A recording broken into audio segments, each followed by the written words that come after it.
everyone, and welcome to another episode of Super Switch Headz, the premier Nintendo podcast on all of the internet. My name is Summer Rain. My name is Patrick Nisley. My name is David Howe, and boy, oh boy, ladies and gentlemen, we are joined by a very special guest this evening on the podcast. We are joined by the one and only Mia Pepsi. How's it going, Hello. Mia? I'm doing good. Very good. It's good to have you on. Yes, thank you so much for being with us today, Mia. Mia is here to talk with us on episode 256 about the history of Nintendo arcade games. You've maybe noticed some new, more modern games in your local arcade. A lot of the old ones are still actually being supported to this day. We're going to talk about all of that. And before that, we'll talk about this past week's news. There's, of course, always more rumors about whatever this Switch successor is going to be, but now we've got some competing rumors.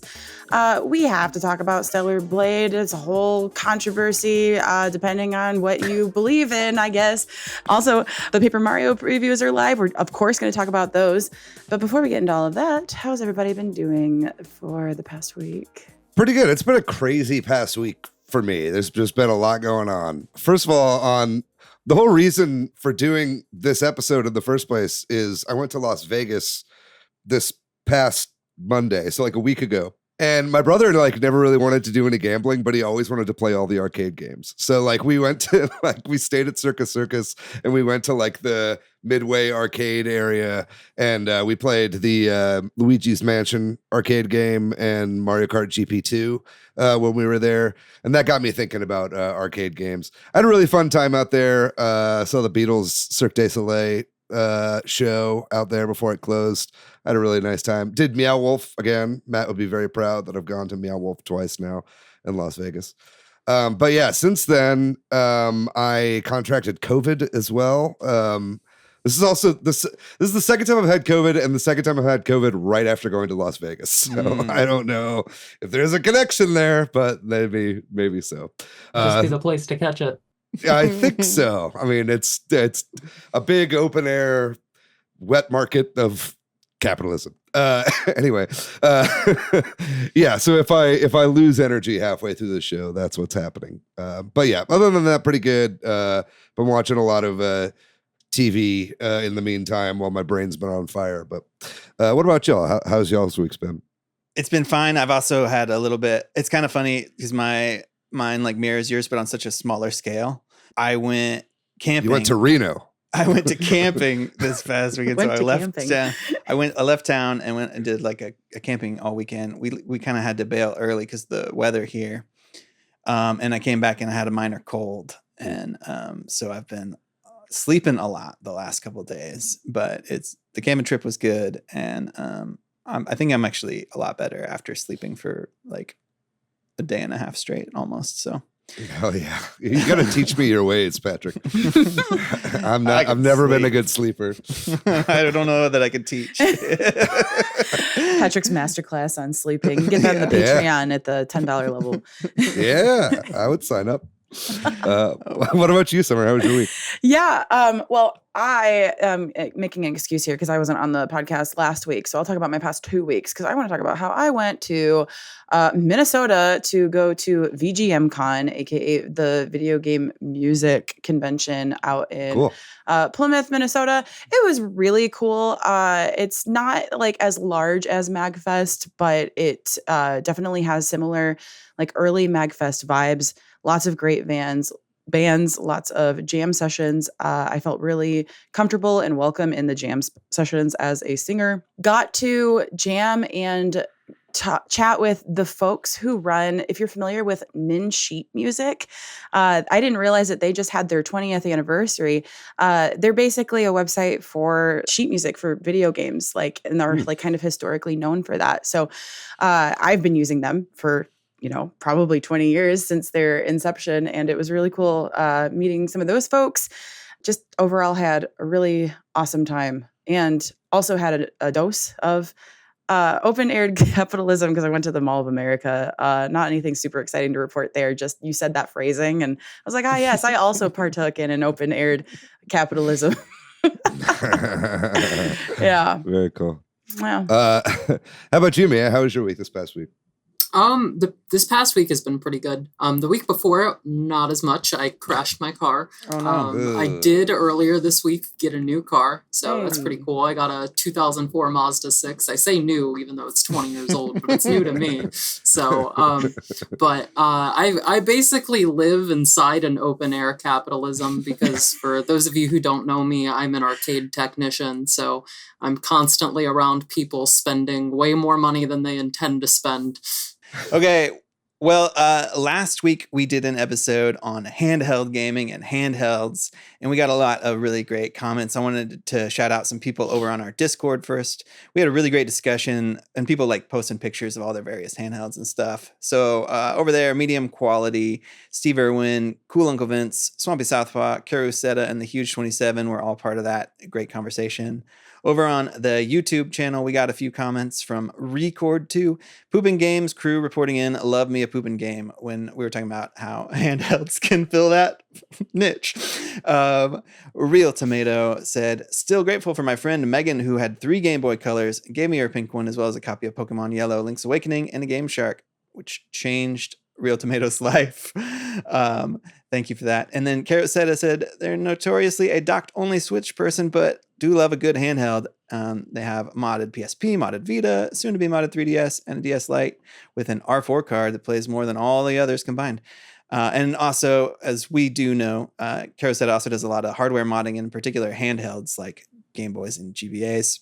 And then over on Twitter, Rob, Rule of 2 Review, a former guest, said, dude, love to see it, when saw the episode in our collaboration with our guest last week, who was Joey Ferris from Game Explain. So yeah, I just wanted to give a little follow-up to the Real Tomato comment. I also used a Game Shark with Pokemon Blue quite a bit back in the day, and I used it so much that I corrupted my file and fucked up my save file on Pokemon Blue.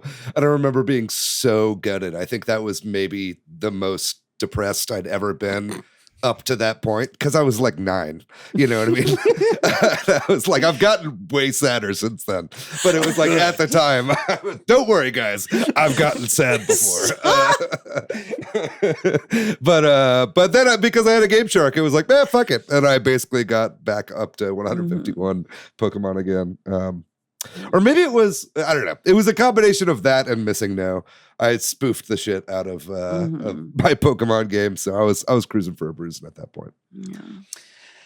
Well, if you too want to be shouted out, all you have to do is join the Discord and be part of the conversation on the podcast channel, or post a comment on YouTube or some other social media platform, and we'll try to shout you out next time. So we appreciate anyone who listens and comments. We also appreciate all of our patrons over on Patreon. That's right, we've got a Patreon. You can go check that out. And also, if you're watching the video version, definitely hit like and subscribe on YouTube. And if you're not watching the video version, go over to YouTube and hit like and subscribe. And with that, we'll get into the video game news. So first up, we're going to talk about these competing Switch successor rumors. We all know it's going to be called the Super Switch, so it helps out our SEO. But what we don't know is what the specs exactly will be. However, there's been a couple of different leaks, rumors happening recently that we want to talk about. I feel like the big one that I'm hearing everywhere is the stuff about the magnetic Joy-Cons. And I don't know if that's just because that has a good title in it or what. But I've seen that in a lot of places, right? And I don't know the ins and outs of this, so maybe somebody else can explain where these are coming from. I know one of them is coming from a Chinese peripheral manufacturer, right?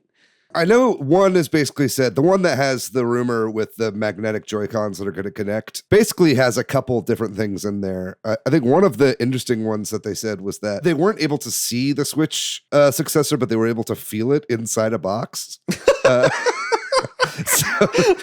Guess what console this is?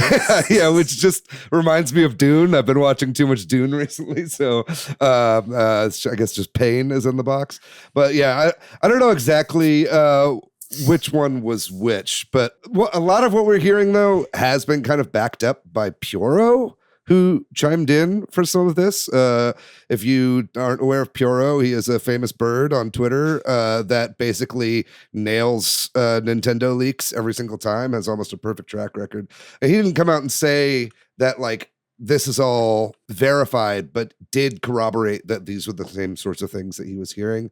But yeah, some of the interesting things on here was, the Joy-Cons will have an extra button on the back. I think another button under the home button, and that the screen will be bigger in 1080p. And the whole system will be a little bit bigger, but not as big as a Steam Deck. So there's a lot of really interesting stuff that's been going around. And a lot of these websites that don't normally report on every single Switch rumor that you hear have been reporting on this one recently. So I don't know if that means that a lot of these people are getting the same, insights or leaks from other people or what, but it's been interesting stuff to read. I guess what differentiates some of these two is the timeline. There's one claiming that it could come out this year and one saying it's coming out early 2025. But of note that I have also seen in some of these, and again, I don't know, if these are conflicting in this way or not, but a lot of stuff is saying controllers will work. Like old Pro controllers will work with this new system. Old Joy-Cons will work. They just won't maybe attach, is one place I've seen said that. And then also that like games are backwards compatible, or that is like your library or whatever. So that all sounds great if that's true, but it also, and I think even one of these sort of analysis of this said this, if all that's true, it kind of really is just a better Switch, right? Which I think is great in some ways, but also like maybe hard to market. I don't know. Maybe not at this point, because it's old enough and people are ready for an upgrade, but maybe to more casuals might be a harder. I don't know. You fucking slide that tablet into a VR headset, and all of a sudden you got yourself something that's pretty unique. But still, if you don't want to do that, you could just use it as a better Switch. I don't know. I keep thinking this thing's gonna have some VR capability. I'm with you. Yeah, Labo VR2 is going to go so hard. yeah. VR2 electric boogaloo. Labo. Yeah. But yeah, I don't know. I find it pretty interesting. What do you guys think about this magnetic Joy-Con connection thing? I will say that I don't love the rails. I mean, like even my OLED, which is newer than my original Switch, one of these it's loose and it drives me a little batty. Which one? It's not. I don't know, actually. I feel like it might be both, but okay. That was the first thing to ever wear down on my Switch. Like I got my Switch day one. I still have my day one Joy-Cons, no drift. The rails are so loose. Yeah. And I worked at GameStop for like 2 years, and that was like the biggest thing with like pre-owned Switches coming in was like the Joy-Cons would like wiggle on the sides of it, and it was just like, it feels wrong. Yeah, I mean, I honestly, the first time I ever held a Switch, it was my friend Jeremy. He was a friend of the show, Jeremy Franklin. But so it was before I ever actually owned one, and I picked it up and immediately felt like a little bit of a rattle, and I was like, this is weird because I'm just so used to Nintendo products being so sturdy, and I think this is really the first generation where we haven't seen that, between the Joy-Con drift and just parts failing or the antenna in the Joy-Cons constantly disconnects. Like, it was always kind of advertised as like, oh, you can kind of relax with your hand up like that. But anytime I play like that, I miss inputs or whatever, right? And so I really hope more than anything, it'd be great if it released this year, but I think more than anything, I want some of this hardware stuff that has been plaguing this generation to really get sussed out. You have to think that they haven't done any kind of major technical revision for the faulty pieces in the Joy-Cons because they're holding it for this next one, right? So I think it would really be a bad look if they did a second generation now where there were more issues. But anyway, I found these to be pretty interesting, and it's always nice to speculate on how the next Switch will be different. Mm-hmm. Moving along then to some news that came out around Embracer Group. We've been dealing with lots of layoffs and closures of game studios across the industry, but also across Embracer Group, this big conglomerate. They've announced that they are going to be splitting the company into 3 separate companies. This is them trying to, I guess, save their, investor relations and their stock from plummeting and try to figure out how to rebuild this company after they gobbled up things, I guess, too quickly, right? The split is going to be Asmodee Group, Coffee Stain and Friends, and Middle Earth Enterprises and Friends. You'll notice there will be nothing named Embracer. I feel like everybody hates the name Embracer, right? Like, so at this point, they're trying to partly shed that name, but it's gonna all have the same CEO, it sounds like. So I don't know how to feel about all this. In some level, it sounds like great. Hopefully this helps, right? Hopefully this means they won't lay off more people and all that. But it kind of sounds like the same ownership and all that. So I don't know how to feel about it. So yeah, it's pretty odd. I didn't really know exactly what the takeaway was from this either when I read this news, other than what you said, Patrick, which is just like the name has a stain on it, a coffee stain, if you will. But yeah, and friends. And friends. They're trying to make it sound real pleasant. And all my friends hate Embracer Group. So it's interesting because they kind of bought the rights to all the Lord of the Rings stuff, right? So it's like, it's interesting that they're kind of making that the whole focus of one of these three elements. To interrupt real quickly, just to clarify too, it sounds like, at least according to what I've read, the Middle Earth Enterprises and Friends will be their sort of AAA gaming one. So it's not just the Lord of the Rings stuff. They also, Tomb Raider is going to go with that, and like whatever other bigger titles presumably they have are going with that, which is a weird name, but that's the and Friends, I guess. Lara Croft is the friend. Yeah. They should have just called it Bilbo and Laura's Great Adventure, really, if they were smart. But Asmodee was already a company, right? Like that, they were big board game publishers and stuff like that. So, and tabletop games and stuff like that. So, I think we'll need to see if this has any effect on anything, or if it really is just them trying to save face from a PR perspective, or to keep their investors from getting too spooked going forward. Now I just have three companies that I have a distaste for instead of just one big one. Yep. So this next one, I know a lot of people listening might not know a lot about, but I wanted to include this because I think it's actually kind of big. So there's a individual named, well, I don't know his name, not his name, but goes by Brackies online. And if you've ever dipped your toe into video game development, in particular Unity development, and searched on YouTube for tutorials, you've almost certainly come across Brackies. Brackies made tons and tons of well-liked and followed YouTube tutorials on Unity. I've used a few of them. They were just such a big influence on a lot of Unity developers for a long time. And several years ago, 3-ish years ago, they stepped away and quit making videos and quit game development and just kind of disappeared. And that's fine. Everybody has a right to do that. But they just recently announced within the last week that they're back. And this time, excited about open source and Godot. And I know that might not seem like a big deal, but everybody who kind of follows game development on YouTube and like myself is really excited about this. I think this is one of the small but big things that's going to propel Godot forward, because just purely anecdotally, go look at the comments on Bracky's return. There's a lot of people excited. And also purely anecdotally, I think there's a lot of people like me who have been using Unity, and when all the terrible things broke, we're like, I should probably learn Godot. Went back to Unity because it was too hard, or just like too different, and I'm like halfway through this game, I got to finish it. But now I'm gonna follow this, because Brackies makes fun tutorials that are quality, and I think it's gonna help me learn Godot. My son and I have already started watching his videos. He kind of put out the "I'm coming back and this is why and this is what I'm doing" video, and then he's also put out the first sort of Godot tutorial he's made. So yeah, if you're interested in learning Godot, I think now's a great time to jump in because there's going to be some good tutorials out there. Do you still kind of, being in game dev circles, do you feel that resentment still hanging in the air from all the drama around Unity last year? So there's this group of people I know who are kind of been doing some game jams together, and I'm tangentially involved in it.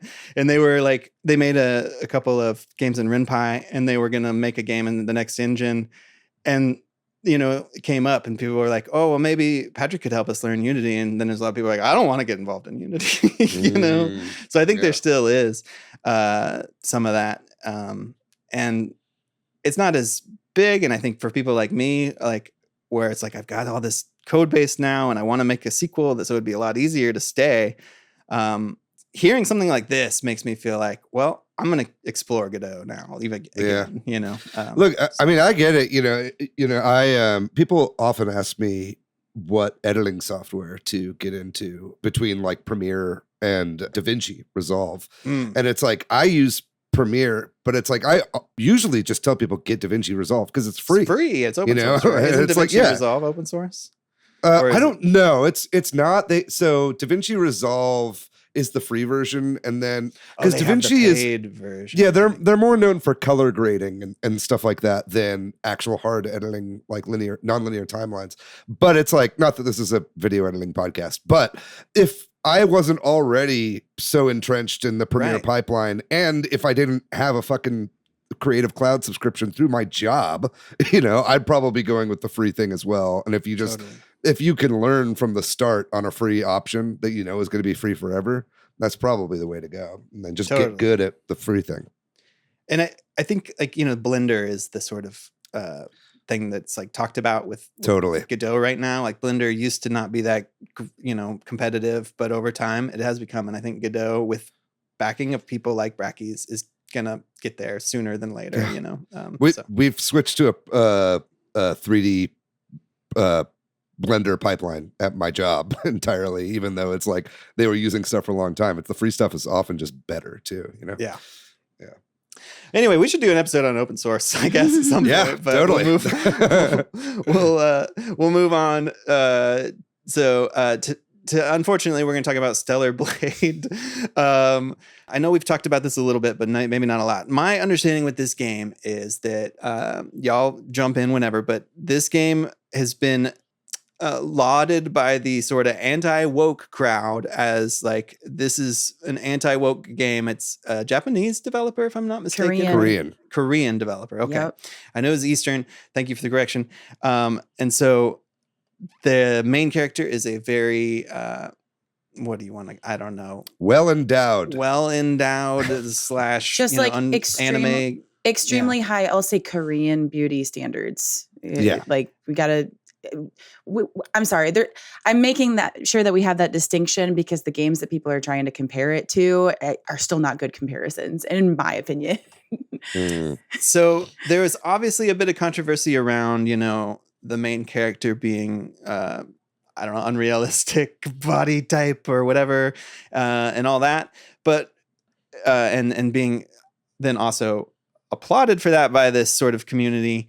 But recently there's been a backlash, right? And this is what's weird to me is that like there's been this whole time that I guess the Korean developer said that there was not going to be any censorship, and I don't know what that means from their perspective, but I think it was taken to mean by fans here that like no censorship of the main character, but there's been some realization that the costumes have changed in a patch, like to be a little bit less scantily clad. We're talking pretty slight here, right? Like it's like where there was, I'm gonna try to show this on my own body, but it was like a really low cut like swimsuit. And there's been like a little extra like underlayer added, like it was like a day one patch or just after day one patch. And there are a few other things as well.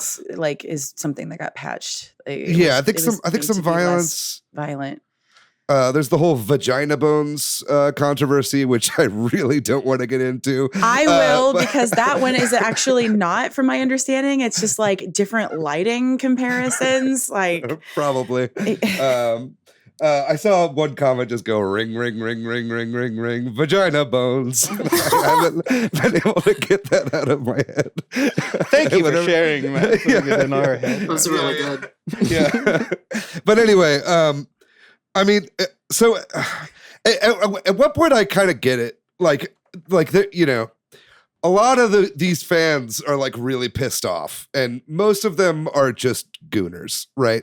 And they just That's want the to, trouble. Yeah. yeah, and they just want to see a hot girl so they can wank it, right?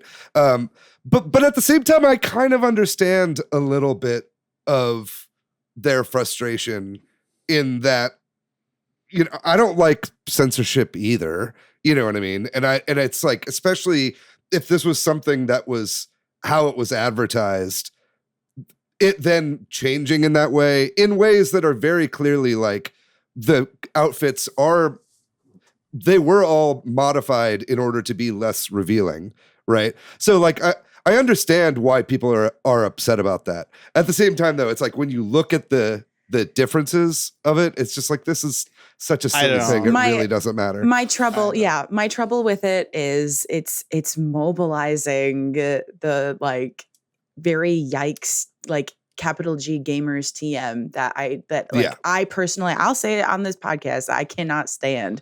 And Totally. They are becoming so visible right now. And I just like, it put me in such a mood today, seeing so many of these just fucking jerks being like, you know, yeah, exactly. Like you're saying, the anti-woke crowd.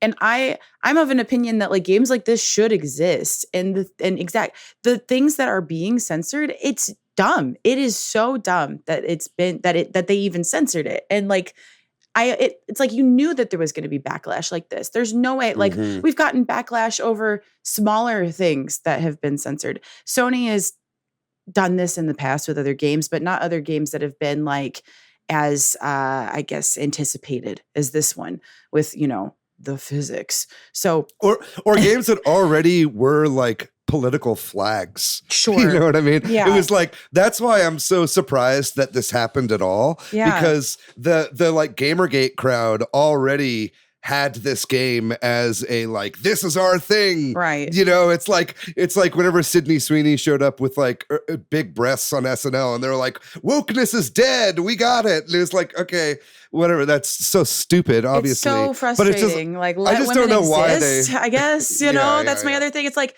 no, games like this, I was on the fence about it being like excited for this game. I'm like, you know, I'll still have Bayonetta. I'll still have Nier. Like those are games for me where like, I feel like the women are created for everyone almost, you know? And I'm like, I feel like I can't even want to try the demo of this because of the like crowd that's surrounded it, or at least until like all of this has fizzled. Patrick, what do you look like you? I think that the thing that's really troubling to me, and I'm sorry thanks for passing it to me, but I didn't mean to interrupt you. No, you're good. If you have anything else, and is that I don't know any of the facts, but what I have read suggests that these changes were not forced upon the developer. I could be wrong about that, but I was reading somewhere it says that the developer declared this is what they wanted. And that's where I'm like, I don't think that's censorship, King. Like when I'm making my game, I might look at a model, you know what I mean? Or a thing and then change it 3 times. And maybe, you know, a day 1 patch is intended to be the final game, right? Like that's where I'm like, I don't think it's censorship. And that's where I'm like seeing these people getting upset about it and like, no, this is censorship. I don't know. Like, that's hung up. If that is the case, and I hadn't seen any message from the developers insofar as that's concerned, but if that is the case, maybe they were like, we're not comfortable with our game being heralded as like a banner for this horrible group of people on the internet, and like did it just to piss them off, you know? Which, if that's the case, bravo! Like that's a great fucking move. I don't know. It's the whole thing has been very confounding and kind of embarrassing to see, and it was so much so that we were like, should we even talk about this on the show? But I mean, it's been a bit of a minefield, but it does, if anything, it does paint a very clear picture on like who these people are online who are complaining about it. And it's like, as Gamergate 2 has been really ramping up, right? It's been making it just even more clear who falls on what side. And, you know, it sucks that everything kind of has to be sides like this. But it also, to me, makes it clear that you can't satisfy. Like this is a crowd of people, and maybe they could say the same about me, right? But like who aren't ever gonna be happy with like if you make a game that they are happy about, they're gonna find something and then turn against you is what it feels like. Like you won't be satisfied, Patrick, unless it's full nudity in every game. That's what you're looking for. Right? Is that what I'm hearing? No, I meant more the opposite. Like they, like they're like, we are always complaining about our titty games or whatever. But I don't know. Anyway. Mia, do you have any thoughts on this? I honestly think the whole outrage is pretty funny because I mean it's like it's a console game, there's so many like you could just like go on Steam and like if you really want like an uncensored horny game, like there's good ones on there. Like I'll be straight up, I play some of them. I'm like, with you. Yeah, exactly. Of course we're gonna get censored content on a console because what console manufacturer is gonna allow something that is like super uncensored? And I feel like everything that I have seen that they've changed in the game so far is like super tasteful. Mm-hmm. That's kind of what I think a great way to put my point, which is it just seems like people are looking for something to be angry about. Yep. Because yes, you could go find your, X-rated game if that's what you run into, right? Yeah, or your AO rated game. Or wait for it to come to PC and mod it yourself. Yeah. Install mods. No, anyway, I want a goon right now, and I only have a PS5. We should move on. This also could be a main topic. Also, please do not clip that out of context. Oh, I was already thinking about using that for TikTok immediately. No. That would probably be a really good TikTok. We're moving back to some more family-friendly related news. Goon to this. So we got some new Nintendo 64 games on the NSO, the Nintendo Switch Online service. So obviously you have to have the expansion pack, the higher tier to get the N64. But we've got Extreme G and Iggy's Wrecking Balls. There you go. We're in that mood, I guess. I'm not familiar with these games. I guess they were Acclaim games, right? But Acclaim is no more. That's right. Yeah. Now you'll notice in the NSO app that they say Throwback software on them now instead of Acclaim. Back in I think 2004, Throwback bought the entire or almost the entire Acclaim library when Acclaim went under. Excuse me. So both of these games are those, so they must have had some sort of deal with Nintendo in order to get these on the service. I played a little bit of Iggy's Wrecking Balls the other day. It's very fun. It's super weird and a little jank, but it kind of reminds me of Uniracers. It's like a pseudo-side-scrolling racing game, and you kind of latch on to different tracks in order to get up there, and super fun. I really enjoyed it quite a bit. Extreme G is another racing game. It's a little more traditional. It's a kind of behind the racer motorcycle game. Both of these are really fun. Random as hell, and opens the door for more third-party games to come to the N64 app on NSO. And I hope that happens because there are a few I would really love to see. Rocket Robot on Wheels being one of them, and a few others that I can think of off the top of my head. This is the first time I'm hearing of Iggy's Wrecking Balls, and I'm looking at that title screen, and my God, that is like the most surreal and hilarious title screen I think I've ever seen. It is very 90s, very confounding. Not to send us off on too much of a tangent here again in the news, but seeing this, and you said it, David, all of the announcements for these games are always random and it's weird and they drip them out. Do you think if there's a Switch to Super Switch, is Nintendo Switch Online reboot, or do we, if it's backwards compatible, surely we'll just keep going forward, right? I think it'll grow. I think it'll grow. I think they'll probably add another tier, but I think the $80 family tier for like the expansion pack, I think that's here to stay, and they'd be foolish to shut it down now. It would make so many people mad if they rebooted at this point, because it's like now it's like finally a really good service. I actually was looking through all the N64 games when I was opened up the app the other day. I've got another one I'll talk about at the end of the show, and it's like, man, there's some really good shit in there now, and I feel like it's finally really worth it. All right, we'll move on. We got a couple more here. We'll go through quickly. Knuckles, the Sonic spin-off from the movies television show is out, and sounds like it's pretty good. I haven't seen it yet. It's on Paramount Plus, but I didn't even know this, but it's here in our notes. The first episode is on YouTube. Yes. I, in a coronavirus fever dream, watched the first 4 episodes of the show. And I say show, it's a miniseries. And I like it a lot. I think it's pretty good. I'm actually quite enjoying it. I mean, it's made for kids, but I mean, what is it? Maybe not Stellar Blade. Stellar Blade, but no, I actually really enjoyed it. I think there's a lot of really funny humor in it, and a lot of the human characters are great. And it's got a really stacked cast. I'm excited to finish the show. My brother-in-law might have Paramount Plus. I have to figure out if I can watch that. But we'll move on. You can always just find it on the internet elsewhere. It's true. Paper Mario: The Thousand-Year Door is coming out relatively soon, in about a month or so, and we got the previews. So it's not the reviews, but news outlets are able to kind of talk about their hands-on experiences a little bit for this, and it also sounds pretty good. Sounds kind of like what you might expect or hope for, which is faithful to the original, but just looks really good, right?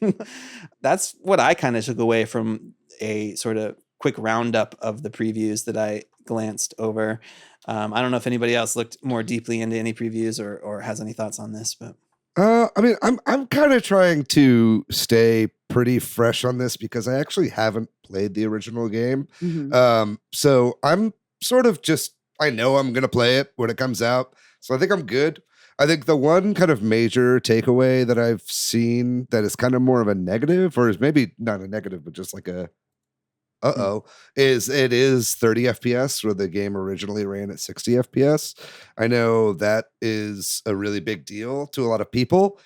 It's not really to me. I am a Steam Deck gamer, which means that I play a lot of games at 30 FPS because I want it to play smoothly, and they're made for something that's outside of a handheld device, right? So I'm used to that. I don't really care. And I think, but if anything, I think that is kind of further proof, this and the button color thing we talked about before, that I think this game was originally meant to be a Switch successor game, and that this, the next Switch was supposed to be out by this point originally, right?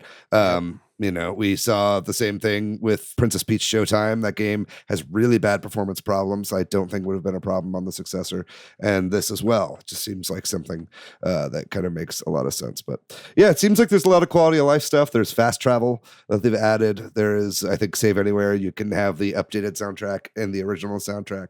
So there's a lot of really cool stuff that has been talked about in some of these previews. But other than that, I'm kind of trying to keep myself a little separate from it. All right. And then last up in the news, apparently there definitely were discussions between Epic and Nintendo about Samus being in Fortnite. I remember there were a lot of rumors about this a couple of years ago, especially around the Epic versus Apple lawsuit, where there were some documents that leaked about it. But in an interview, a former Epic employee has explained that Nintendo only wanted it if Samus was locked to their platform, right? Like if only people playing Fortnite on Switch could get Samus, and that was a deal breaker for Epic. They wanted everybody to have parity on all platforms. So I guess that's kind of where the negotiations broke down. That was the hill that they both died on. What do y'all think? Do you think this is just, I forget, this person's name is Donald Mustard, and they were having an interview about, and they're no longer at Epic, so I guess they can obviously spill the tea. Do you think this is true? And if so, does this, I mean, that sounds like Nintendo. Yeah, it doesn't surprise me at all. Especially with like how they handled the Mario skins in Minecraft, where like, if you're playing Minecraft cross-platform, you can't use the Mario skins. Like the Minecraft on the Switch, if you play with someone on the Xbox or the PC, like all the Nintendo related DLC on it just locks you out from it if you play cross-platform. And it's like, I can only imagine Nintendo had a similar outlook that they had to Minecraft that they do with Fortnite. Good call. That's a great comparison. Yeah, Summer, what are your thoughts on this? You're the resident Fortnite head. I don't think that Samus being locked to the Switch would get me to play Fortnite on the Switch again. Now that I can agree with that. I'm so Xbox pilled now. I cannot I've been playing it on the Switch for so long, and I just thinking about this has got me like, I don't know if I would be mad about it if I could, right? Because I'm like, here I am on an Xbox. Yes, it sounds like Nintendo, but then I don't know that they can get Fortnite to run better on the Switch either. At least not in its current. It seems like it only gets worse too. Like even just like the last time I played it, like its only saving grace really, I feel like, was its gyro aim. Yeah, I mean I can't play any shooter without gyro aiming now, especially since I've been playing a bunch of stuff on Steam Deck. It's real unfortunate that Epic makes it really hard to play Fortnite on the Steam Deck. Yeah, right. My goodness. And I've got a second SD card that I bought with the intention of putting Windows on it for my Steam Deck, and I never got around to it because it's actually a huge pain in the ass to do, and it doesn't seem like it's probably worth it. But so if anybody wants to buy a SD card, it tends to run pretty poorly off of an SD card too. Yeah. I was doing that previously. I completely reformatted that SD card, and I just don't run Windows on my Steam Deck anymore. Good to know. Yeah. I was hoping to turn it into like a Game Pass card, you know what I mean? Mm-hmm. And like, I basically used it like that, and it's just like the running from an SD card, it's so sluggish. Good to know. But yeah, anyway, just as going back to the news story here, I think that I wish Nintendo had done this. You know, I think that them being so stingy about their characters not being on other platforms is what causes other people to want to put Nintendo things on other platforms so much, you know, in regards to emulation and piracy and all the stuff we talked about last week with the Delta emulator for iPhone, right? So I think if they were a little bit more loosey-goosey with this kind of stuff, I think it would only drive more people that aren't normally on Nintendo platforms to their platforms. But hey, I don't know. I'm not a marketing guy. Especially a more obscure, even though much beloved character like Samus. I feel like kids that only have an Xbox or something see a Samus skin and like, who's that? And it's like, oh, these games are cool. Oh, okay. You know, like you don't have to put Metroid on the Xbox if you could put Samus in Fortnite, you know? Like, yeah. Anyway. I didn't know Metroid could crawl. Well, that's going to do it for our lengthy news section this week. We're going to take a break, and when we come back, we're going to be talking all about Nintendo games at the arcade. All right, we are back, and this week we are talking about Nintendo games at the arcade. So, obviously, we all think about Nintendo being a console maker and the Switch, like being really big right now, or the NES, or all of their consoles or handhelds in between.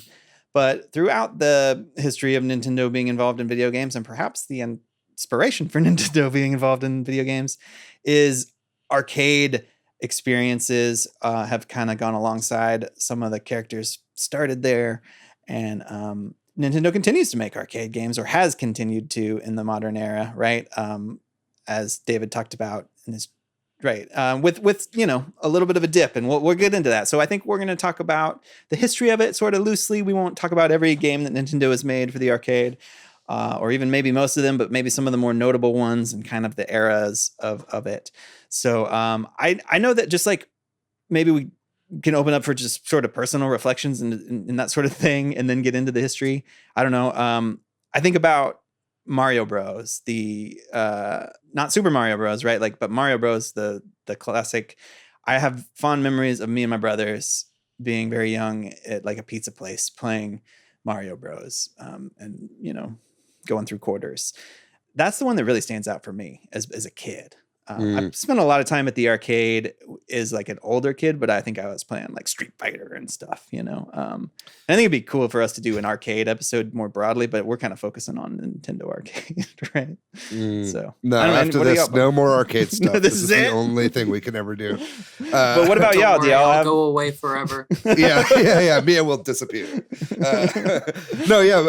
Mia, what about you? What are some of your like histories with arcades, and then also just maybe Nintendo games in the arcade in general?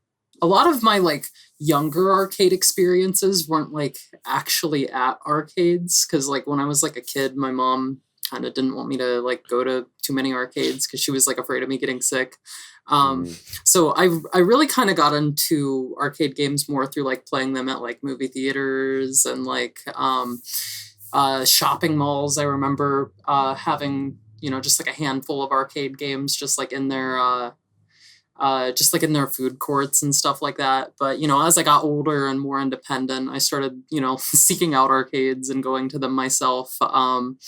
A lot of them, at least in the area where I live, tend to focus more on like the retro like 80s stuff. So like I've played a lot of those, like even though I'm like, you know, I don't know how old the rest of you are. I'm assuming older than me, but for the most part, you know, I'm 26. So, you know, it's like, you know, my era growing up was like PlayStation 2 type stuff. Right. When arcades weren't really at their biggest. But like, I've always had a fondness for the idea of just like going in public and, you know, playing these games.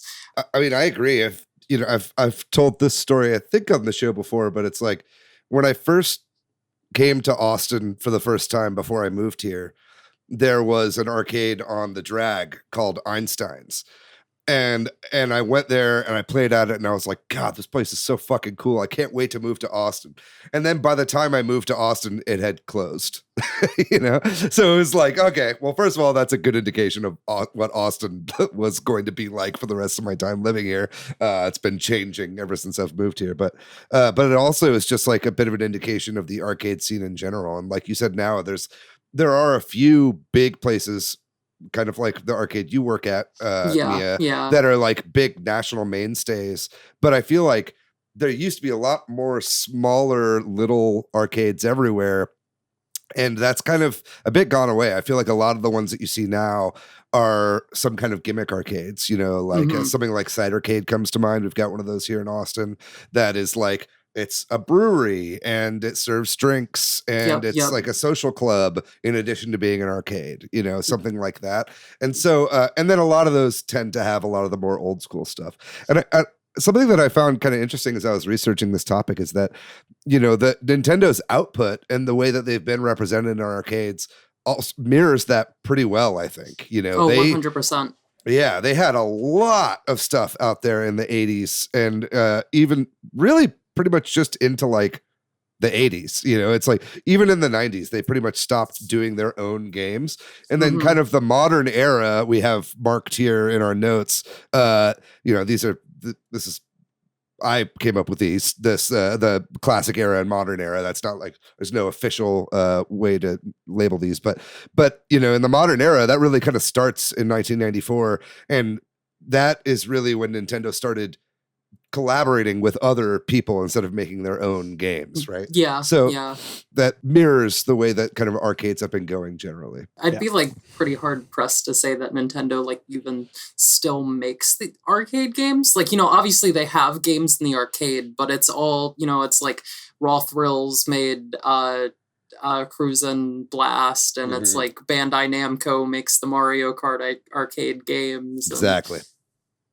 I think the other way it kind of mirrors the changing in arcades too is that like when I was growing up and like the 80s and 90s and going to arcades is a lot of cabinets, right? And then now like the bowling alley near my house, which is we go to the arcade there a lot, and it's just gigantic machines. like there's nothing. There's the only few like traditional cabinets are maybe there are a handful of retro ones or a few random things, but now it's all like kind of scary to me, insanely big like things, you know. They're more like rides than arcade games. Or just big experience. Like it's Pac-Man, but it's like 100 times the size it needs to be, like or whatever. But and I don't know. I'll tell you the like late Gen X like baby boomer crowd that comes into arcades, they go nuts for giant Pac-Man. They're like, I don't know anything else in here. I'm gonna play giant Pac-Man. Yeah. And their eyes aren't what they used to be, so it being that big is kind of helpful. Yeah. Let's get into the history of Nintendo at the arcade. Am I wrong in suggesting this, because I don't actually know this, that Nintendo's maybe stepping away from card games or like exploration? I don't know if they were exploring other things, but kind of, you know, them making arcade games is kind of how they got into switching their main brand identity, right? Yeah, totally. Nintendo has been involved in everything between love hotels and cards and toys and stuff, but it was really them getting into the bowling alleys dying in Japan with the laser clay shooting system was kind of their first real step into arcades. This is a really interesting era in 1973 through 1976 where they made 16 millimeter film games.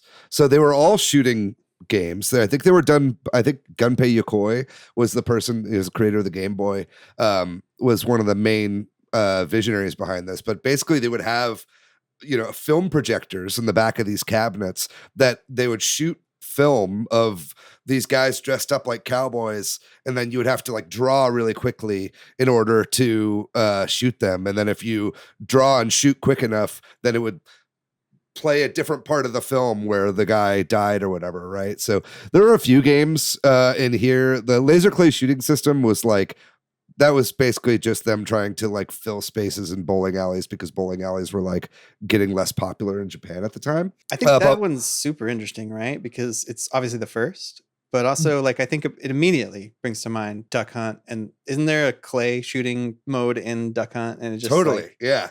And that's something you'll see with a lot of these is that a lot of them got kind of spiritual sequels on NES, but they play very differently. Like Wild Gunman is another one in here that's listed, and that was all done on film, but on the NES, obviously, you can't show 16 millimeter film on an NES, right? So they kind of had some sort of approximation of that within there. Fun side note with Wild Gunman too, there's also a version of that in Back to the Future Part 2.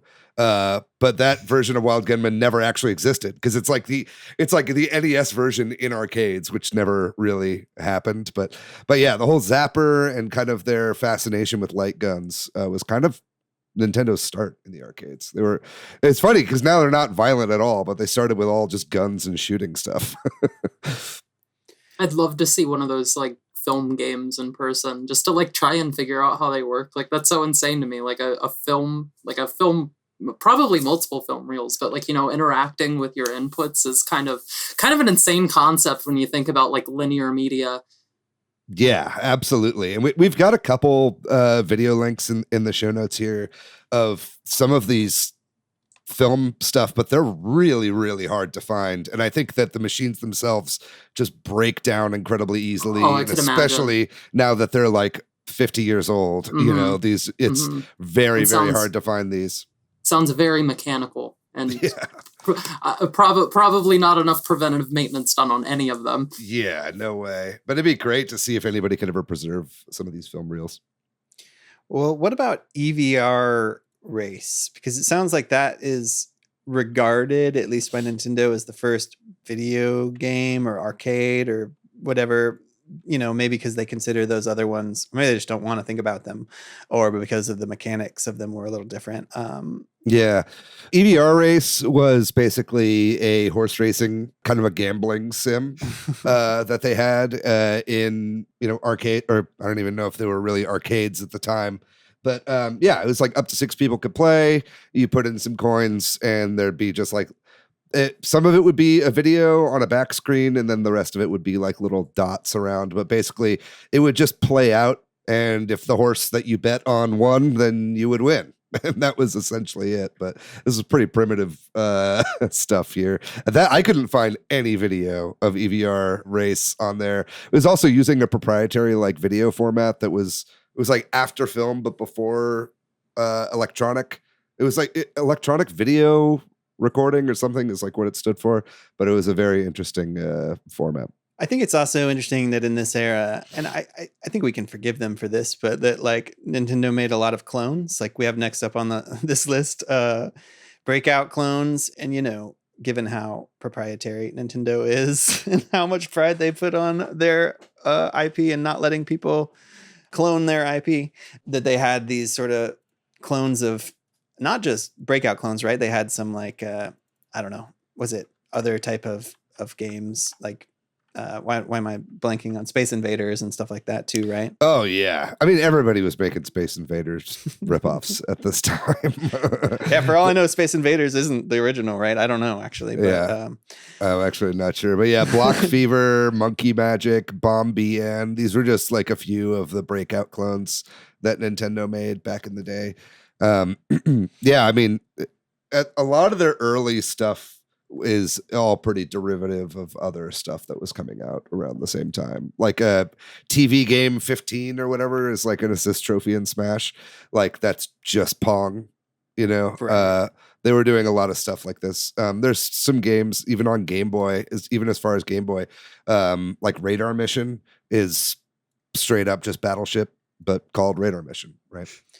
So we're in the 70s still right now, late 70s. And I think one of the ones that I thought was kind of interesting, we have next up on this is Sheriff. I think this looks and feels more like an arcade game or more, unique Nintendo arcade game. I mean, I say that, but like, and also I recognize this character from Smash as well. You say, like the Sheriff, this little yellow gun-toting cowboy as an assist trophy, I think, in Smash. As well. Never seen or played this in the arcade, but it apparently was one of Miyamoto's first games as well, right? Yeah, he was like a character designer on it, and I think he did some game design as well. I've never played this game either, but I have played the WarioWare micro game that is based on this. Similarly, I have played the arcade game in the saloon in Stardew Valley, which is based off of this game. Okay, right. Yeah, I think WarioWare, like so much when I was looking up a lot of these old games, I was like, oh yeah, I've played something like that from WarioWare, or like all like the little Nintendo toys, like the grabber and stuff like that. It's all WarioWare is such a good like history for Nintendo. I love it. Well, the next couple of games we have on this list, I think is where it gets interesting, right? This is sort of a turning point. I think, correct me if I'm wrong on the specifics of this, but I know that Nintendo designed and then manufactured a bunch of machines for a couple different games. And kind of meanwhile, video games were kind of crashing and arcades weren't doing as well and so on and so forth. And so they kind of ended up with a bunch of games that weren't doing very well. Right? Is that correct? Is this all three of these we have on this list, or is it more the latter? Yeah. So we have here it's Helifire, Space Firebird, and Radar Scope. Helifire was a game where you were a submarine and you're shooting at helicopters that are like above the water. Space Firebird and Radar Scope are a lot more similar to like Galaga or something, right? But all three of these games came out in 1980. And yeah, like you said, the games industry was kind of crashing at this time. Not really so much the arcade industry, but definitely the home console, like Atari area, right? Was maybe that was a little bit later when that crash was really happening. But people in this was, I will say, in 1980 was kind of the creation of Nintendo of America. Right. So this is when Arakawa was kind of like picked to lead up NOA. They had an actual office here and they were really trying to make their push into the States. Right. I think that Space Firebird like did all right in arcades, but Radar Scope bombed super big time. Right.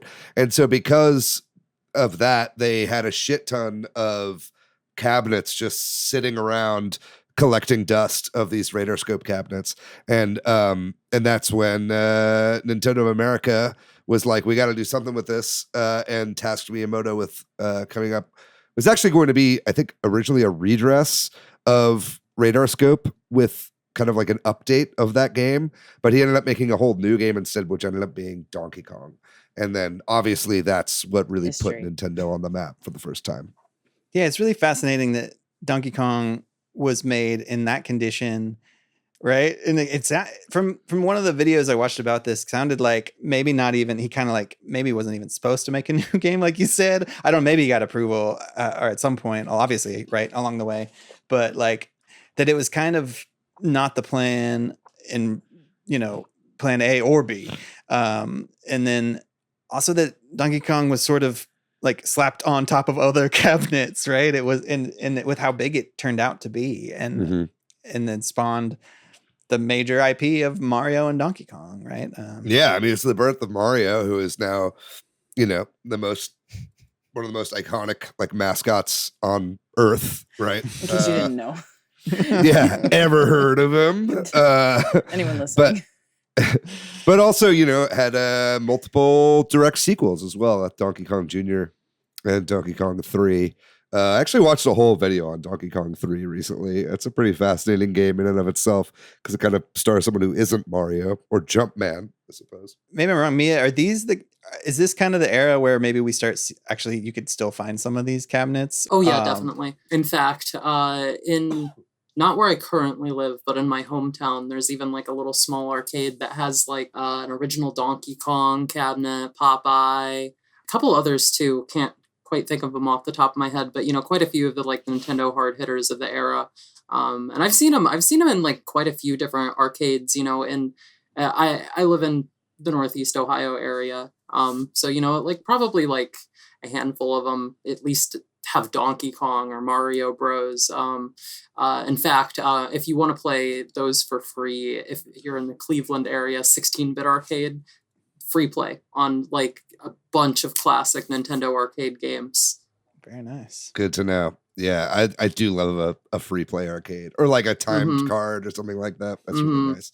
But yeah, it's funny you mentioned Popeye too, because Popeye was, I think originally Miyamoto wanted to make a Popeye game and like wanted to use the Popeye characters. And they were like, nah, you can't. They're like, we don't know who you are. You're like some nobody company. We're not going to like license it out to you. Right. And then, Donkey Kong became like the biggest hit in arcades pretty much up to that point. I mean, I guess maybe Pac-Man was a little bit bigger. Pac-Man had whole like songs written about it and shit. But like Donkey Kong had a rap. Pac-Man Fever. Yeah, Donkey Kong did have a rap. Yeah, but that was much later and under different circumstances. Yes, I know. But then eventually, they were able to make Popeye, right? Like and it's like once, Nintendo was a household name, the rights holders for Popeye were like, oh yeah, actually we would love if you would make a game for us. And so Miyamoto eventually did make his Popeye game. And it's really similar to Donkey Kong. It's a great game. It's just funny that there's a Nintendo like that's one of the lost Nintendo IPs is Popeye the Sailor Man. I believe that one was also like a launch title, I believe, for the Famicom. Yeah. Which is just funny to think about. Yeah, totally. Japanese icon Popeye. Well, yeah, and then there was Mario Bros. Right around that same time, which again, is something I have memories of playing as a kid in the arcade and early arcade memories. And that really established the name Mario, and he was no longer Jumpman, and we got Luigi and a lot of the characters that follow in the enemies and stuff. Early versions of them, obviously, but very iconic. Yeah, totally. It's kind of hard going back to arcade Mario Bros. Yeah, the controls. Yeah, especially after, because like Summer, you and I, and I think Kyle, and there was maybe the three of us, we played the Game Boy Advance version of the Mario Bros. Arcade game on Nintendo Switch Online, like over the internet. And it was so much fun, and it controls really well. And it's like, the fundamentals of the game are all there. And then you go back to the original arcade and you're like, oof, it's rough, man. Real slippery. Yeah. You can't like turn in the air once you've jumped. And so it's really awkward. And the momentum is just like 0 to 60. Yeah, exactly. But it's a great game. And it's like, it feels like a kind of like a proper like Donkey Kong sequel in a way, it's great stuff. Yeah, next up on the list we've got Punch-Out games and arm wrestling, which also ties in thematically, right? I'm not familiar with that one. Punch-Out, another game, like you said, also made it over to the NES, and I don't know what the differences there are other than Mike Tyson, right? Is that one of the big ones? I mean, graphically, they're very different. I think Punch-Out and Super Punch-Out and arm wrestling, which I think arm wrestling didn't leave Japan I think that might have been Japan Oh, only. okay. I'm not entirely sure on that. I might be wrong. But Punch-Out was actually really visually impressive for the day. Like, I mean, look at the difference between that and Donkey Kong or something like Sky Skipper, which we did skip, unfortunately. You know, it was a game where it was you and one other character, so they could really model out these characters in really cool ways. It had 2 screens as well. It had a whole top screen and a bottom screen that had kind of your the information about the fighter and character portraits and stuff like that. That was foreshadowing for the DS, by the way. Totally. Yeah. They knew back then. It also broke new ground in racist stereotypes of different countries in the arcade. We really hadn't seen anything like that up to that point. Nothing. But no, it had like really interesting. It had like voice modulation as well, and voiceover, and so a lot of really cool like technical innovations happened with the Punch-Out series, and arm wrestling is notable as well, just because it was the last game that Nintendo put out as an original game in arcades that they developed and produced themselves. There's one more series of games that we'll talk about here in the classic era, but those weren't original games, right? So arm wrestling was kind of like the last hurrah before they moved almost entirely into home console game development. Yeah. So the thing you're kind of hinting at next is the Versus series or the VS series, right? Which is basically arcade versions of NES games. Yeah, I mean and they made a fuck ton of these. Like it's kind of, I think they made like 20 or something, but it was basically NES games that added multiplayer components and were arcades.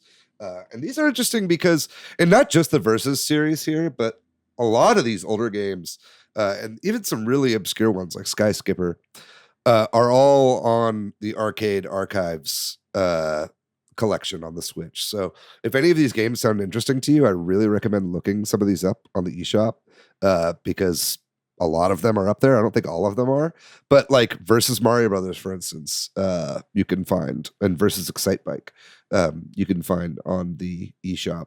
But yeah, there's some really interesting takes on them, and it's just kind of cool to play NES Mario Brothers like in an arcade. I don't know. It's like, I played it. I found Versus Super Mario Brothers recently at a Cidercade and played it through, and it's just a lot of fun to play with an arcade stick. And like you said, David, this is kind of where Nintendo didn't stop making arcade games, but they kind of stopped being the sole developer, right? And they kind of started working with other companies, and so it kind of is a natural break, right? To think of this as a different era. And there's kind of a big jump. Also, I think this is where we start to see, like I was kind of talking about, that sort of a lot of these are now not just you stand up at a thing with a stick and a few buttons. You sit in a thing, or you know what I mean? Like I feel like this is where they became, right? Like, I don't know. Trying to expand, the way I see it is they're kind of more like experiences, not necessarily. I mean, like, yeah, you're still playing a game, but having like a booth that you sit in that has different like optics for sound and visuals. To me, it feels more like an experience is what they're shooting for. I think it's kind of interesting that they were doing the Versus series like 2 years before they started releasing the play choices. Because it's like kind of the same thing, but also like not. Sure. I think it's just like they just found their niche, right? Like they found like, okay, we've saved the video game industry essentially with the NES, right? It's like, that's what we're known for now.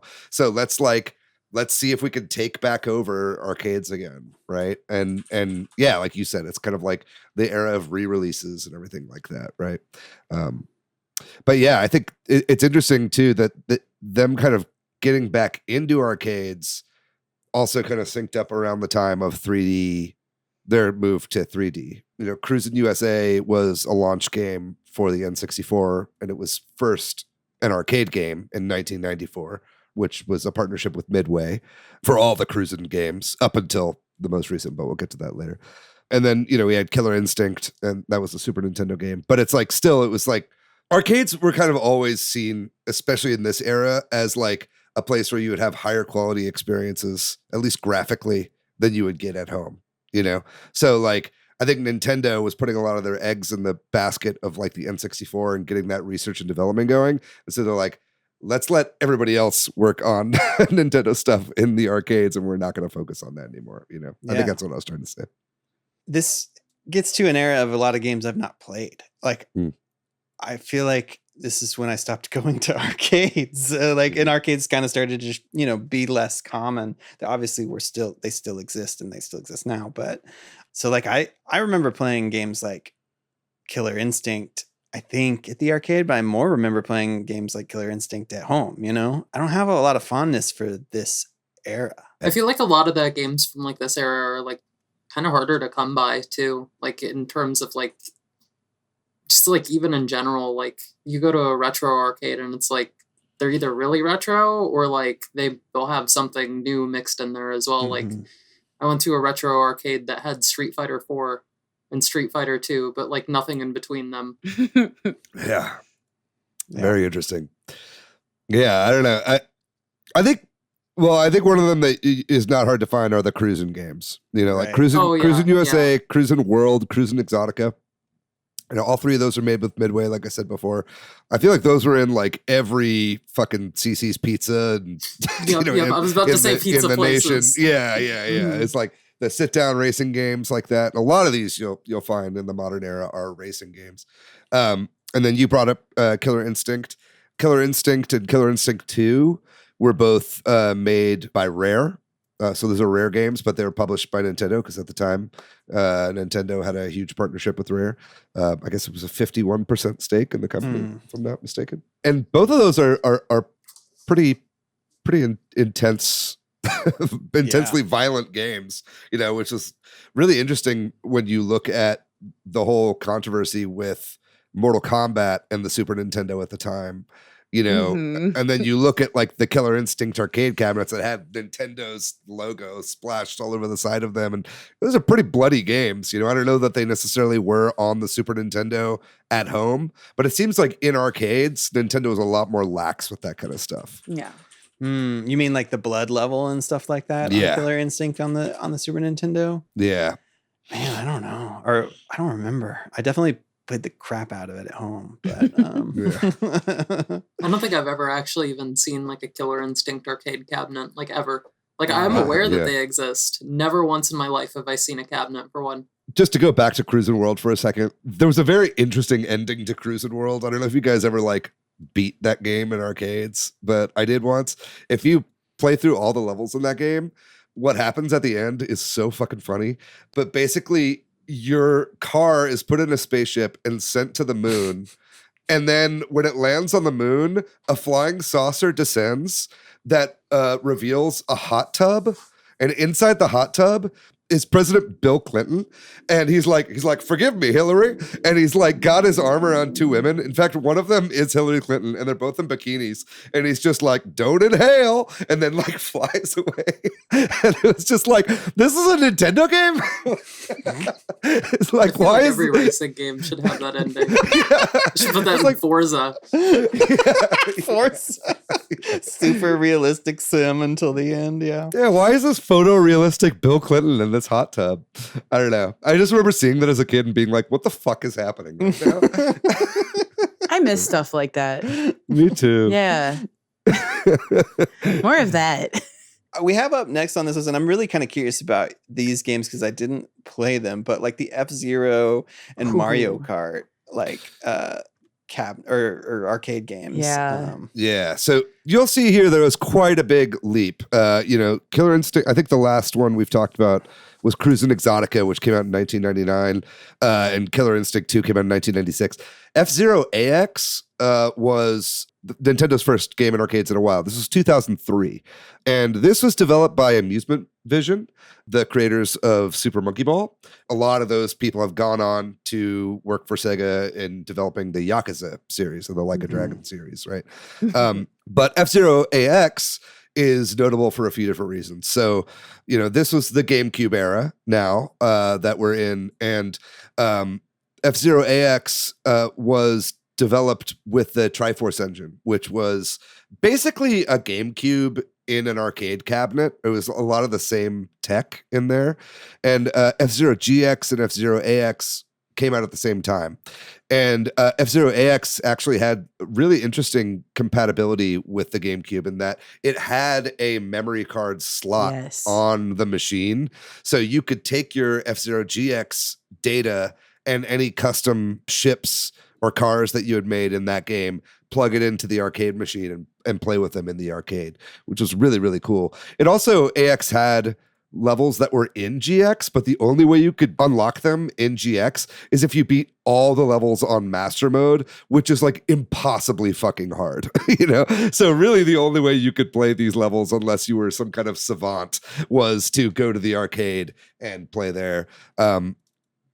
F-Zero AX, I think I've only played it once. I think I have played it before, though. I have a memory of it. Hopefully I'm not just making it up. Actually, no, I know I didn't, because I remember plugging my fucking memory card into it. Yeah. But it's like, these are very rare. I think there's 6 in the US at this point, or maybe less. Actually, I had the great experience of, what was it? I think 2 months ago, I actually got to play an F-Zero AX cabinet at a convention up in Akron.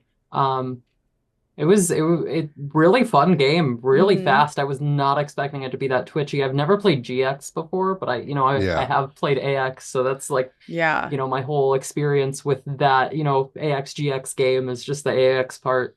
We probably played the same traveling cabinet, because I also played it for the first time this year at MagFest. And so I got to play AX and GX for the first time at MagFest, and it was a lot of fun. And it was also a realization that I am good at F-Zero. Oh, really? That game it's tough. That's a challenging game, you know? Yeah. It's a lot twitchier than I was expecting, because like the only other F-Zero game I've played is the one on the Super Nintendo. Yeah, I'm a big fan. I'd love to see this come back in some way, but I mean, who knows? I loved how the wheel, you could like tilt it. Yeah. I've never seen that on another racing game.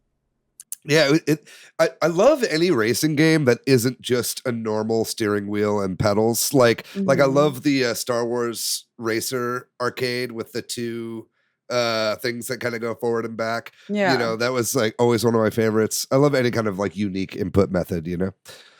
Well, what about the Mario Kart arcade games? Because I know there's been a lot of those over the years, and that's a big thing that came a little bit after the F-Zero game, right? Yeah, Mia, I know you have some of these in your arcade. Can you speak to any of these? Yeah. So I'm mostly familiar with the most recent iteration of it, because that's the one that we have at my arcade. I have also in the past played, I don't remember if it was the oldest one or, the middle child of the Mario Kart arcade games. But they're really interesting because they don't control like you would expect Mario Kart to control. Definitely has a lot to do with the fact that, it's not the typical Mario Kart development team. But the handling is kind of slippery in like all 3 of them. And it's really interesting because the rules are a little bit different from regular Mario Kart as well. The drifting works different. No, I've done a little bit of service on the machines at my arcade for Mario Kart GP Deluxe. It's apparently really, really hard to get replacement parts for the force feedback steering wheel anymore. So like half of our units like have the force feedback disabled because they just like, they won't even boot if they have an error on the force feedback. It's really strange. Yeah. Yeah, there's a bunch of weird shit in these games. Like, I know I played GP2 when I was in Las Vegas with my brother. And, you could have up to 4 cabinets connected for these. So you can have a lot of people playing together. Also, they have like cameras on them to like take your photo with like a little Mario mustache and nose. And it's also got like a lot of like voice being like, Peach has gotten in front of Pac-Man because these are Bandai Namco games. Yeah. There's like a Tamagotchi in one of them or something. It's really odd. I don't really know what's up with the face cams in modern arcade racing games, but it seems like the Japanese ones specifically always have a face cam. Like even the new Daytona USA by Sega, Daytona Championship USA is what they call that one, has face cams, which is strange because it's like it's Daytona. And it's like otherwise it's like just prettier Daytona, but now there's face cams. Really quickly, fun thing about face cams and taking your kid to the arcade is the face cam picture of your kid is just their forehead, and they're always disappointed. So like you gotta, if you're taking your kid to the arcade and they got a face cam, be ready to lift them. A lot of those games too will like cache those like photos of the different players. So like when I'm like testing a game single player, it'll just like have a bunch of random photos of people that have played it, and it's just really? It's like someone like this and like someone that's like and it's like dad's trying to take a selfie. People could have like come in at like any point like in history playing this game, and it just like has their photos on there, which I mean, a little bit strange, but like I guess you can see it. I guess you can see like everyone else who decided to play the same game you played. Yeah, all of our faces are in some Nintendo server somewhere, just being waited to spring back on us. But yeah, so like we talked about, there was Mario Kart Arcade GP, Mario Kart Arcade GP2. Those came out in 2005, 2006, and then GPDX came out in 2013. There was also one more that came out in 2017 that was very rare. I only think there's a couple of these. I know one of them is in New York. I actually was going to go and try to hit this one up whenever it came out, but it came out in 2017. It's Mario Kart Arcade GP VR, which was a VR headset that you wore, which was kind of a bit of a precursor to the Mario Kart ride that is currently in Super Nintendo land. But in this one you would actually like move your arm to like throw the shells and stuff like that. And I think it was a little bit more of a guided experience. But you could look around and it was all in 3D, and so that's kind of interesting. Right, so like you're not actually racing; it's kind of like a ride, more of like a. I mean, I think you are, but it's less of like a gamified experience and a little bit more of just like, isn't VR cool? There's a few of those at the bowling alley arcade. Like the Rabbids one that my son likes to do, which is really just the same thing over and over or whatever. Yeah. Look, I'm not a germaphobe, and maybe I should be, as I just had COVID. But he says as he's sniffing to death. Yeah. But I will say the one thing in arcades that I don't really fuck with is strapping stuff on my face. You know what agree. I mean? I agree. I can tell you, no matter how much you clean those headsets, you're always gonna smell 30 other people's faces on it. Yeah. Oh yeah, it gets in there. I'm good. Yeah. VR, I think it's getting VR out of being a single person experience is a very difficult thing to figure out. There's several other more modern Nintendo arcade games we might want to talk about. I don't know if there are any we want to focus on or quickly go through. Yeah, I think we can go through these pretty quick. I mean, Rhythm Tengoku is Rhythm Heaven. I was surprised, Mia, to see that you have this at your arcade as well. Yeah. And that one's actually kind of an interest of mine because I don't know if you saw in my footage, we have an LCD screen in there right now, and I've been on the hunt for like either just like a Naomi compatible 27-inch CRT monitor, or I feel like even at this point, if I just find a CRT that's fits in there, I'll run some video adapters to it because I feel like my place is not doing it justice with a 16:9 LCD in that cabinet. Sure. Yeah, but I mean that's a really interesting one because that's that was a Sega developed it because of the Naomi cabinets, right? Like a lot of great games use those, but it's like it's essentially a port of the Game Boy Advance game. Yeah, right? and I was really surprised to learn that one runs on a Naomi because like even the controls, it's like those are Game Boy Advance buttons. Like my first time seeing one of those cabinets, my like instant thoughts were, oh, that's cool. They turned a Game Boy Advance into an arcade cabinet, but no, they used a Naomi to make that. Yeah, it's really, really strange. I think it's time for Nintendo to bring back the Versus games, but just with Game Boy Advance games for no reason. Yeah. I'd love to play Kurokuru Kururi in the arcades. But then, just a couple others left. There was Luigi's Mansion Arcade, which I brought up at the very top of this episode. This is actually a really interesting game. Nintendo made this with Capcom, and it is a kind of like a House of the Dead style rail shooter sort of thing, but it is very exploration focused. You know, I think this game. Have any of you guys played this one? I've played it once. The arcade that I work at actually used to have it before I started working there. Like I'm talking like just 6 months ago. Right. And I mean, this is a rumor I heard from my coworker, but apparently like a lot of them were ordered to be destroyed, and the one at my location was destroyed. That's awful. Man. Yeah. And I mean, like I said, I don't know that for sure. I'm not speaking like for my employer on that. No, this is just we what are I've heard. we are breaking news right now. No, I'm just kidding. No, but no, I mean, it kind of would make sense. They're enormous. Like these are really big machines, and it's like it's one of these that you like sit inside, like you know the Jurassic Park shooting games or whatever. And but I mean, this was really, really fun, and it's a really cool take on Luigi's Mansion. And you know, you have the vacuums in your hand, and every time you suck coins in, it gives a little bit of force feedback where it feels like you're sucking in a coin. And you know, and then in order to, you got to stun the ghosts with their flashlight, and then pull them back and forth with the vacuum as you go.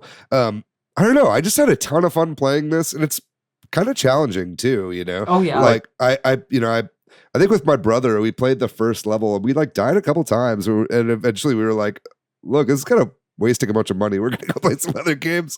So I kind of get that it wasn't like for a Nintendo arcade.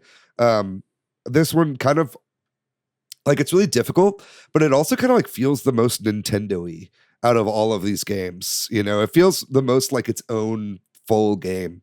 So I was really impressed with Luigi's Mansion Arcade. I feel like it's probably just like in general one of the more interesting arcade releases of probably the last decade. Yeah, really awesome stuff. There were a couple Mario and Sonic at the Olympic games. One for the ill-fated 2020 Olympics that never happened in Tokyo due to extenuating circumstances. But you know, the Olympic Games in Rio in 2016 also came out. These were obviously made by Sega. I never played any of these. You guys ever? I've never even seen one of these. I see them all the time. I don't play those. Really? Yeah. Because they're I at think Road I've seen the One. 2016 one once. Like I like Kalahari or something. Yeah. But, like I don't think I played it because I saw it and I was just like, oh yeah, it's like the Wii game. Yeah. That I'm pretty much good. Yeah, we talked about Cruise and Blast. That was pretty much the most recent game, and in fact, you know, you see this one everywhere. This game is very popular. It's on the Switch as well, but it does kind of just shock me to see the Nintendo logo on this because it really doesn't feel like a Nintendo game. It feels like a Raw Thrills game. 100%. Yeah. And, you know, Raw Thrills was the developer for it, obviously. And it's, you know, they've got their logo splattered all over it as well. But they've got their logo everywhere at a modern arcade too. Like, feel like Raw Thrills. Like I go to this bowling alley with my kid every once in a while, and just like I counted one time how many machines in here don't have Raw Thrills on them. Yeah. Well, They even did like the Halo arcade game. Like, yep, that's at the arcade. Yeah. I feel like they're one of the premier like modern, at least here in the West, arcade developers. But yeah, that's pretty much the history of it. There was a Star Fox arcade game that was supposed to come out that would have been developed by Namco, but that was canceled. That was rumored to have been alongside Star Fox Assault for the GameCube, and it would have used a lot of the same memory card functionality and the Triforce system that had been used for F-Zero AX, but that never came out. But yeah, that was a pretty comprehensive list. Yeah, we just went through. Yeah. Well, I think we should kind of wrap it up, but I want to make sure that, you know, whether it's an experience or a game or you know, a thought about the future of Nintendo at the arcade, that everybody has a chance to say anything else they might want to say on this topic. Is there anything, Mia, that, you know, you want to make sure and say, or do you have any thoughts about what Nintendo should or could do with arcades? What they could or should do, I feel like, is a really interesting question, because I mean, I feel like I could probably spitball ideas for hours about that. Something though that I do kind of want to share that I find kind of interesting is that that a lot of people probably don't even realize is that, like, most of the like Nintendo arcade games that like are like the modern ones, like Mario Kart GP, like runs Windows, and I think that's really cool. Like no one would think about that they got Mario running on Windows at the arcade, or like a handful of them, like all the Raw Thrills games. So like Cruisin' Blast runs on Linux. Okay, but when I run Tears of the Kingdom on my Steam Deck, I'm the bad guy. Yeah, no, exactly. No Samus on Windows at the arcade. Wow. How funny. That's hilarious. Yeah, that's some good. That's the insider information we're looking to get out of you on this episode. Yeah, thank you. Yeah, I don't know, man. I mean, it's like I think clearly Nintendo doesn't really have any interest in making new games at this point. I mean, really the last one came out was almost 10 years ago. If you're looking at, if you're not really counting Cruisin' Blast, because that's really just a licensing thing with the name Cruisin', right? I kind of see Luigi's Mansion as kind of like the last like real foray of like, this is a Nintendo game in the arcades, and that's almost 10 years old now. And finding out that there's orders to destroy them. That's so odd. I'm telling you, it's happening so often with so many specifically Japanese arcade games recently. Like a lot of them are like releasing with like always online DRM. Yeah. And once those services are discontinued, it's just the game gets destroyed.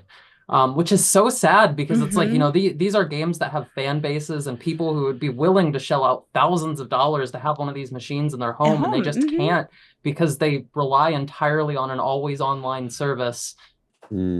Yeah. Wow. Yeah. That's good to know. That's a shame. It sucks. Yeah. Right. Yeah. I will say though, I did think of one idea I think Nintendo should definitely do for the arcade. It would be a smash hit, Super Smash Brothers. That would make so much money at the arcade. That's a great call. Yeah. I think my heart just skipped a beat thinking about that. That's such a good idea. I mean, like, but who knows? It's like you would like transferring that over to an arcade setting would be kind of difficult. But if anybody's going to do it, it's Bandai Namco. They basically make the fucking thing on the Switch themselves. So I think that would be a pretty knockout hit. You have in here, and we're going a little long here, so I'll try to make this brief, but you do have in here that the rides at Nintendo World feel like bigger arcade games, Patrick. And I think that's a pretty prescient That's where point. they're headed. Yeah. And I think a lot of the teams that would have been put towards something like this in arcades that go out are now being put into more singular, like bespoke attractions that you would find in one of their myriad theme parks that they're coming out with at this point, right? So I think that we're much more likely to see stuff like that there at one of these theme parks. But I'd love to see them get back into something again. Maybe a Pikmin game, I think that could be kind of cool. Or Splatoon in the arcade. Can you imagine a Luigi's Mansion arcade style Splatoon game where you're trying to paint everything? I think that would be really, really awesome. So if Nintendo, if you're listening to this and you want some ideas, that's what you could use. I guess I just think about how, like, I guess a newer rhythm heaven, because I mostly go to the arcade to play rhythm games. That's like what and it's because it's too expensive for me to get that kind of a setup in my home. Right? Most of the other games don't interest me because I have some version of it at home. Rhythm games, I can't afford, a big old setup like that at home. So if they came up with some bigger rhythm heaven, I'd be into that. Mm-hmm. There's so much more stuff too that they could do with it now, especially with like how crazy these modern rhythm game controllers are getting. Mm-hmm. Yeah. Or fuck that. Just give me a WarioWare in the arcades, man. Oh my God, I would kill for that. Oh, geez, yeah. Well, all right. If you're out there listening and, you have any specific memories of Nintendo at the, Nintendo game at an arcade, or any thoughts on what Nintendo could or should do with arcade games, we'd love to hear them. Definitely send us a note and we'll try to shout you out in your idea next time. But with that, we're going to take another short break. And when we come back, we'll talk about the games that we've been playing recently. All right, so I have some new games to talk about this week. Finally, pulled out the Steam Deck, got it docked out on the TV. Been playing a lot of games with my son. We are playing through the first Trine, but the Enchanted edition. Wow. My cousin Vincent Treeborg, he bought me Trine on Steam a long time ago and said you and your son would have fun playing this. And we actually played with him. He came over and we played some 3-player, but we've mostly been playing 2-player and enjoying it. You know, there's a lot of that sort of like, you just smashed my bridge kind of a thing. Frustration and yelling at each other, but generally it's a good time. And the narrative of that game is rather poorly done with just all voiceover that's kind of quieter than the sound effects. So we have skipped all the story stuff, which I hate as a person who likes narrative and writing in games. But to make up for it, we started playing the Frog Detective games, which are pretty much just narrative games that I had bought on some sale. And so we made our way through the first 2 of those. The Haunted Island, I think, is the name of the first one. I've heard that these games are good. And I kind of went down a rabbit hole of reading about the woman that made them after playing the first 2, and who Grace Buxner is her name. She's Australian. I think Australians make really weird narrative video games, and I'm a fan. So we played the I'm first... okay with that stereotype. I was thinking about Wayward Strand because that's also an Australian game. Yeah. Anyway, Frog Detective 1 and 2 are great. I can't wait to play the third one. I don't know. They're just funny and weird and like short. So like we beat them both in one day, you know, like an hour each maybe. You could obviously take your time, but even we kind of did. So, you know, like, but that's great. And they're weird and fun. And I don't know. I don't know what else to say. I don't know if y'all have ever played them or anything, but Haven't I even watched watched the trailer earlier. I clicked the thing in the docket. It looks really cute. if you ever need like a palate cleanser game, I feel like it's, you know what I mean? Like you're playing something intense gameplay wise, and then you're like, I need a break and to do something silly. Check out Frog Detective. Good stuff. That's me. Very cool. I'll go next. I've been playing a lot more the puzzle games that I normally play. Stitch, which came out a week ago, and playing more of that, and Picross S+. I really enjoy that as well. I finished the Fallout TV show, which I loved, by the way. I was a little more tepid on it after the first couple episodes, but I got hooked after a certain point, and I thought the first season ended really, really well, and it got me wanting to play some Fallout. So I booted up Fallout 4, which just got a next-gen update, and I'm playing some of that on my Steam Deck. And that's a lot of fun. I've played through Fallout 3. I think I 100% of that game, and I've played through most of New Vegas. So this will be my first time putting any like sizable time into Fallout 4. And then, like I said before, I played a little bit of Iggy's Wrecking Balls, but I also played Blast Core on my NSO on my Nintendo Switch. And man, I guess I played this game like a little bit when I was a kid, but I forgot just how silly this game is. Like, it is a silly Billy game. And it feels really fun to play, and it feels really smooth. And it is just chaotic and silly Billy. And I have no more to say on it than that. I just really am enjoying Blastcore on the N64. But that's what I've been playing recently. What about you, Summer? Yeah, just playing more Fortnite. I got the Appa glider. That was like the main thing I wanted to do in the current Elementals event that they're calling it. So I think I can finally rest for this season, I suppose. Maybe. And then I'm just Is it still fun, or is it like a job? No, that's I hate how much I like it, how much fun I have playing it. I really like Fortnite. As a rhythm gamer, what's your opinion on Fortnite Festival? I don't hate it. I'm looking forward to it getting better. I'm looking forward to getting instrument support, and I'm looking forward to instruments being like officially produced again for modern consoles. So I'm looking forward to that. There are some things that could definitely be improved about it. I think like the mapping could use some improvements on most of the instruments. Especially it's definitely a little weird on a controller. Yeah, right. Which is why I'm like, I think I'll like this more as they produce more, instrument support for modern consoles. I'll tell you though, it does play really well on a keyboard. Oh, okay. Oh, cool. So playing it on PC? You should also be able to just like plug a keyboard into your Xbox because I guess I believe the could do console that. versions except the Switch support keyboard and mouse. Okay. But like I play it on the PC. Okay. Cool. Right on. Well, if you want to play Fortnite sometime, Mia, like I'm Mia Pepsi on Epic. I'll like send you a request later or something. Please do. Yeah, I'm playing every day. Get my match quests, and then when I'm not playing Fortnite, I am still playing Persona 3 Reload. And I'm getting to points in this game now where I'm realizing like all of the historic complaints about the franchise. Put it that way. So I've never played a Persona game. I mostly watch somebody else play Persona 5 Royal. And stylistically, I'm a huge fan of these games. The music is great. The battle system is great. They are visually just like really excellent. But the writing isn't always what it like should be. I'm finally understanding like the complaints about like the relationship dialogue options. When people would complain about those things previously, I was kind of like, oh, that's just video games though. But now I'm like, okay, no, you actually have a dialogue option. That is what you're supposed to say. And it's going to like ruin this guy's life.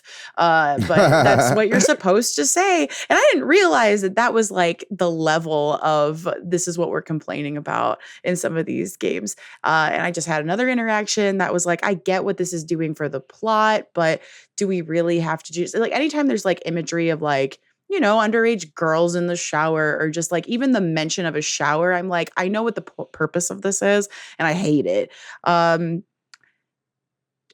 But like everybody else that plays Persona, like we're moving past it. We're still getting like the whole package or whatever. That's my take for now. I'm still playing the game. It's still enjoyable. We can still enjoy things and be able to criticize them, yada, yada.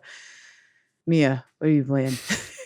So probably a little unsurprisingly, most of what I've been playing recently has been arcade games. Mostly I've been playing Dance Rush Stardom, which I don't know if all of you are familiar with it. It's basically like the sequel to Dance Dance Revolution. Like it's the same developers, but it's like all modern technology, and it's kind of insane. Like it blew my mind the first time I played it. It's got the light up floor, right? Yeah, it's got the light up floor and it's got like a Kinect sensor in it, but it's not like Just Dance because like you don't gotta really even do anything with your arms and hands. But it's so much better if you do. Yeah, no, 100%. But it uses that sensor so like I can tell when you're squatting or like if you're jumping. It's very much like in DDR you're pressing buttons with your feet, but this time it's not a touch screen, but it essentially works like a giant touch screen on the floor. And it's insane. If I didn't get to play the game for free because of my job, I would have probably spent a few $100s on it in the past couple of months. I love this game as well. And as somebody who, lives, I tell myself like instead of a gym membership, right, that I load up my round one card. Oh, yeah. No. I call it my free gym. Yeah. Other than that, though, like at home, I've recently started a new playthrough of Metal Gear Solid 5. I beat the game like when it first came out, like almost a decade ago. And I have recently been wanting to get back into it. It's definitely kind of a black sheep in this series, but I feel like the things it does really well, it really excelled in. I agree. Yeah, it's like story wise and tone wise, it's not as good as the other games, but gameplay wise, oh my god, it's chef's kiss. Yeah, incredible stuff. Yeah, and speaking about censorship, Nintendo nuked the shit out of Snake's ass in oh my god, Ultimate. We got to call a spade there. You know what I mean? All right. It's so sad. That's why I started playing Fortnite, because Snake was there. I get to watch his ass. He's the only skin I play as. Bubble butt. Bubble butt. Well, that is going to do it for our episode on Nintendo arcade games. Thank you so much, Mia, for coming on and talking with us. It's been a pleasure to be here. Thank you also to MilkyWay.co, who does our website, and thank you to Corduroy, who does our music, and thank you to all of our patrons on Patreon for supporting the show. If you're looking for me, Patrick, you can find me online as PDYX. You can find me at Weebwitched. I'm pretty much everywhere on the internet at Monolith Fiji. And what about you, Mia? Where can people find you online? I got my biggest following on Facebook. Mia Crystal Peppsi is my screen name on there. If you want to find me on Twitter, my handle is @yourwaifu. I'm on various other places on the internet too, but that's the two places I tend to hang out the most. Hell yeah. Very good. Very good. If you'd like to find our show on social media, we are at Switch Headz on Twitter, at Super Switch Headz on Instagram, Facebook, and TikTok. We got a website, switchheads.com, and we've got our Patreon, Discord, and Facebook group. We'll have links to all three of those in the description of this episode. Please join us over on Discord. We got a wonderful Discord community. It's such a fantastic community full of people. Some of the best people on the internet, if I can say so. I think I could say so. Anyway, that's going to do it on this episode on Nintendo's arcade history. Thanks once again, Mia. What a wonderful time. We're going to be back next week with another fucking banger of an episode, so don't touch that dial. And in the meantime, gang, you guys know the drill. Stay safe out there. Be kind to yourself. Be kind to one another. Why don't you go to an arcade game place? Also known as arcades, and spend some money and patronize this wonderful hobby that we've all had for so long. But other than that, we love you guys very much. We'll see you next week. Bye-bye.